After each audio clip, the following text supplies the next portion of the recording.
안녕하세요. 좋은 행정사 사무소 박비성 행정사입니다. 이번 글에서는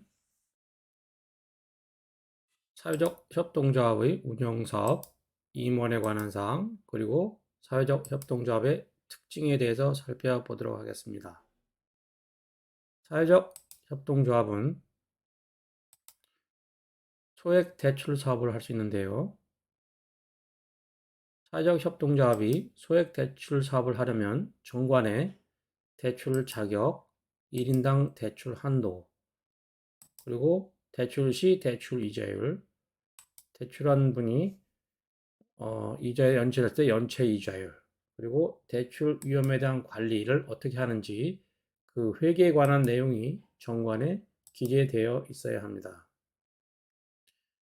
그래서 소액 대출을 연체 이자율은 대출 이자율의 1.5배 이하인지 확인해야 되고, 소액 대출 이자율 한도는 한국은행이 발표하는 신규 취급액 기준 예금은행 가계대출 가중평균 금리를 고려하여 그 5% 이내에서 정관에서 자율적으로 정할 수 있습니다. 그래서 위에서 말한 대로 연체 이자율은 대출 이자율의 0.5배 이하여야 합니다. 그리고 사회적 협동조합이 상호 부조 사업을 하려면 역시 정관에 이러한 내용이 포함되어 있어야 되는데, 참여 자격이라든가 상호 부조금의 한도, 상호 부조의 회비에 관련된 사항, 상호 부조의 적립금 운영에 관한 사항, 그리고 대손 위험 관리. 대손 위험 관리란 대출을 하고 그 대출이 변제가 안 됐을 때, 이럴 때 어떻게 처리하는지에 대한 위험이 대손 위험입니다. 그런 대손 위험 관련된 사항들을, 이러한 것들이 회계에 관한 내용으로서 정관에 포함되어 있어야 합니다. 그러면 사업계획서를 작성해서 제출해야 되는데,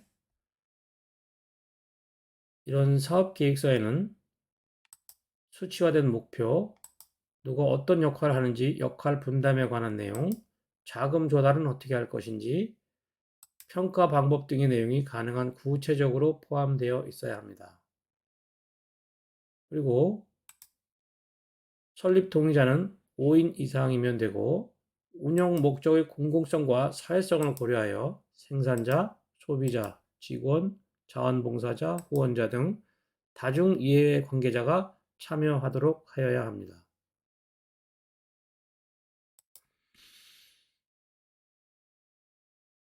그래서 사회적 협동조합의 임직원에 관한 규정, 기타 사회적 협동조합의 특징을 보면, 임직원은 겸직 금지 규정이 있습니다. 이사장은 다른 사회적 협동조합의 이사장을 겸직할 수 없고, 이사장을 포함한 이사와 직원은 감사를 겸직할 수 없습니다.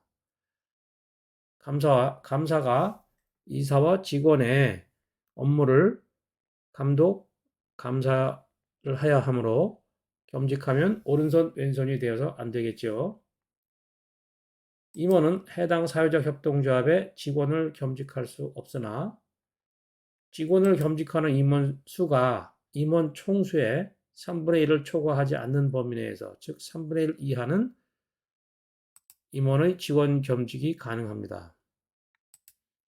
조합원의 3분의 2 이상이 직원이고, 조합원인 직원이 전체 직원의 3분의 2 이상인 사회적 협동조합의 경우 및, 그리고 조합원의 수가 10인 이하인 사회적 협동조합의 경우에도 임원이 직원을 할 수 있습니다.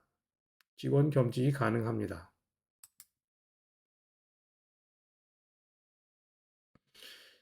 또한 사회적 협동조합의 특징을 다시 한번 정리하면, 사무소를 확보하기 전에 설립 허가 신청이 가능합니다. 즉, 사무소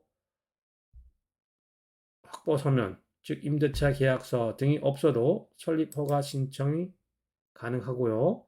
이력서 양식에 결격 사유를 확인할 수 있도록 되어 있습니다. 기본증명서, 가족관계증명서 등을 발급받아서 등록 기준지를 확인한 후 기입합니다.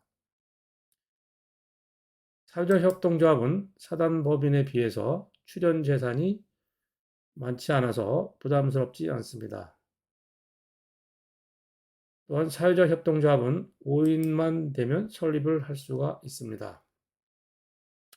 사회적 협동조합의 대표는 이사장입니다. 이사장은 이사회에 속하지만 이사 중에서 선출되는 것이 아닙니다. 그래서 이사가 사임을 하거나 또는 임기가 종료되면 이사로 가는 것이 아니라 일반 조합원으로서 조합에 남습니다. 이상 사회적 협동조합에 대해서 알아보았습니다. 감사합니다.